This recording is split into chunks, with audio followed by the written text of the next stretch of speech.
Hello everyone from Chelsea Fan TV, my name is Alex. I'm standing outside Stamford Bridge after a 4-2 loss against Wolves. I'm here with Nina. You had quite the experience today. Obviously you got to sit in the press box and you got to hear what Pochettino had to say after the match. Now we know it's public anyway, but I do think it's different when you're there. So let's just get straight into Pochettino's reaction from what you saw in person, and then we can move on to tactics as well.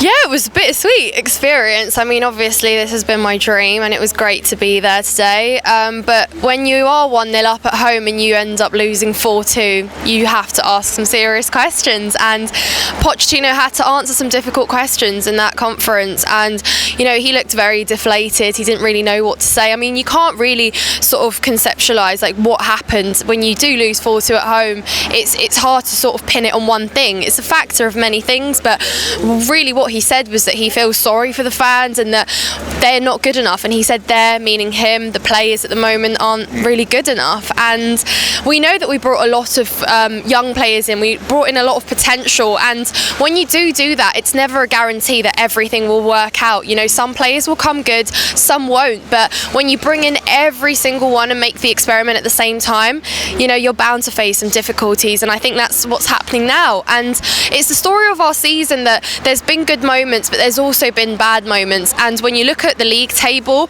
it tells you exactly that we're inconsistent. We've had good days, we've had bad days, and that's really, I'm sorry to say, what a mid-table league team basically experiences. Well, the table doesn't lie. The table doesn't lie, exactly. And you know, domestic cup tournaments, they're different. You know, you get to sort of go in and play those games and treat them as an individual game, and we did well in the Carabao Cup. You know, we've somehow gotten ourselves to a final, but the league's very different. You have to be competitive week in, week out, and Chelsea just aren't at the minute. You know, you can't go into games and sort of hope for a draw, or, you know, hope that you don't get beaten too much. You know, you have to go into every game thinking you can at least win.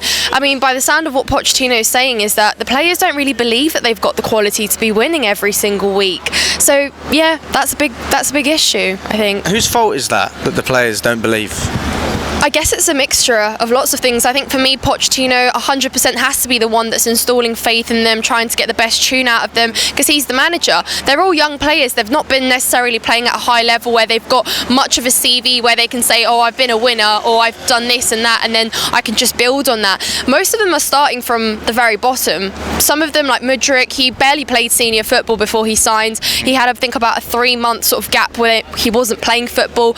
Then he's literally been under 3 managers. Some have played him, some haven't. He's been maybe a substitute, but he hasn't really seen like a run of games. But I can't really blame a lot of fans that say he hasn't really improved. I mean, at times he looked like a lost puppy. I mean, tonight, in the last few games he's played, but I've been his biggest advocate to start because I believe there's quality there. But now you've got to ask the question, is that quality ready to be produced and to fleshed out right now in the present day where we need it the most? You know, unfortunately, we're in a position where we can't afford to give these players so much time, because when they're having inconsistencies, we don't have the experienced players to cover for them. So then you're left with games like that where you turn around and you think, well, you know, if everyone's had a bad day, where do we get a result from?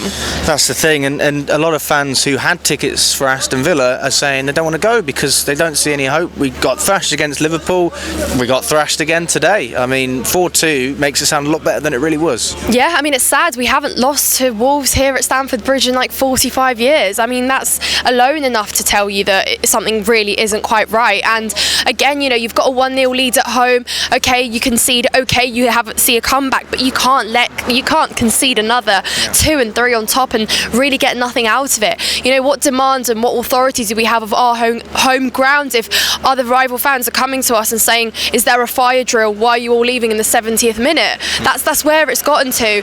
And you know, Wolves are supposed to be on our level. You know, they were behind us, now in front of us, but this was supposed to be a team that we could roughly say we've, you know, similar boat in, but they totally outclassed us tonight. So what's that saying to you? We're not even tonight on Wolves' level. So how can we go into a cup final against Liverpool, the league leaders that embarrassed us earlier in the week, and, you know, say we can get something out of that game? Yeah, I suppose anything can happen in a cup final. Yeah. Do you believe in sacking Pochettino before then? Oh, the dreaded question. I mean, look, the thing is that the only reason I've said that we need to give Pochettino time is that, frankly, chopping and changing of managers doesn't do anything for the long run. everyone. We've seen that we've experienced we had sort of a fresh manager bounce with Graham Potter, then that fizzled out and went sour quickly.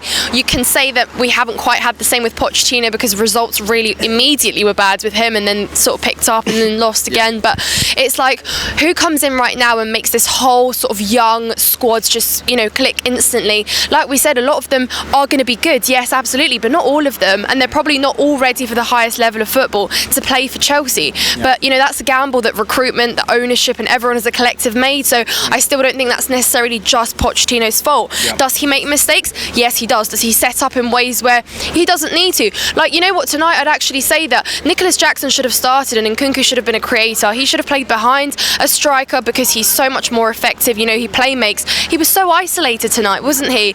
Barely got minutes on the ball. I think he had about 11 touches in the first half. That isn't, like Nkunku, but, that is on the manager, setting him up that way, making him sort of isolated in that way. Who's going to create for him? Gallagher? No. And again, it's decisions like that where it really does impact the performance. Why do you think Pochettino's so persistent with Gallagher and Sterling when he literally spoke about playing the players who deserve to play because of their form? Yeah, I don't know. I can't answer that question. I honestly can't. But Gallagher's turned into a regular starter for him. Over his dead body will he drop Gallagher for a league game? I mean, he's rested him in 2 games this season and they've both been cup games. He sees him as a senior player, one that should play, one that should get game time, one that we apparently should build around. But what I don't like about that is he accommodates for Gallagher and he plays other players out of their positions. So that's unfair too, and it's not necessarily that Gallagher has shown that he is such a superstar that he should, have that done for him.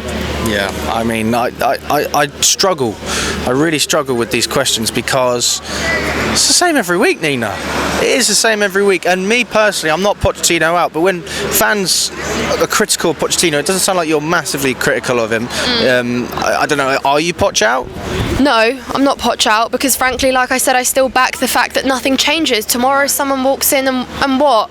Alex, it's a bigger problem. The players also are here to blame, and it's not necessarily that they're not good enough. Well, whoever brought them into the club and thinking that they're going to be good enough right here and now. Someone sacrificed the present day by doing this and making this experiment. Someone said that it's fine to not play Champions League football because we're making these players, players for the future and this and that. But, that's where they went wrong. This was supposed to be an evolution and not a revolution. You can't just come in, erase everything from the backroom staff to the players to the manager and just start from fresh with no foundation. It's just it wasn't ever going to happen really. But whether I think that another manager can have better tactical output, yeah, probably yes. But again, I just don't know what changes.